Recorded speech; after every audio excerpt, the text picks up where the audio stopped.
সকালবেলা চা খেতে খেতে বসে বসে ভাবছিলাম যে আজকে দুটো পার্সেল আছে। ঠিক কিছুক্ষণ পরেই পার্সেলওয়ালা বাড়ির বাইরে এসে হাজির।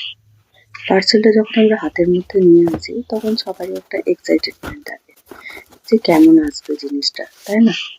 দুটো টেবিল ম্যাট নিয়েছিলাম। টেবিল ম্যাট দুটো কিন্তু খুব সুন্দর, যদিও সাইজটা একটুখানি ছোট।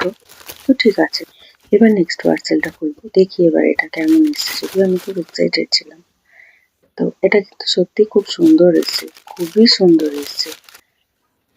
এটারও সাইজটা একটুখানি ছোট, আমি ভেবেছিলাম হয়তো একটুখানি বড় হবে। তো ঠিক আছে, কোনো ব্যাপার না, হয়ে যাবে। তবে যেখানটায় টেবিলটা রাখার জন্য নিয়ে এসেছিলাম সেখানটায় রাখতে পারলাম না। সোফার সাইডে রাখলাম, তবে অনেকটাই ছোট লাগছে। প্লেসটা চেঞ্জ করে তারপর টেবিল ম্যাটটা রেখে দিলাম, আর একটা ছোট হাঁড়ি রেখে দিলাম যেটা আমার মেয়ে ড্রয়িং করেছিল। কিন্তু শুধু হাঁড়িটা রাখলে তো হবে না, তার মধ্যে একটা গাছও রাখলাম।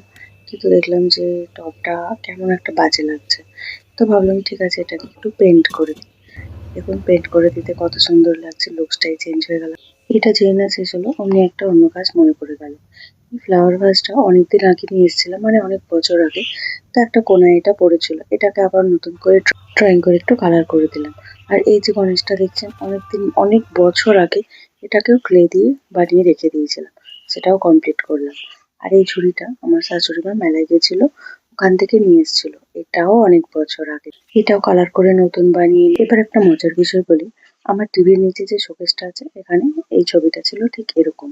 তো এটাকে পরিষ্কার করব, তাই জন্য ভাবলাম এআই কে ছবিটা তুলে পাঠাই, দেখি যদি কিছু নতুন আইডিয়া দেয়। তো এআই এই ছবিগুলো পাঠালো, আমার তো একদম পছন্দ হলো না।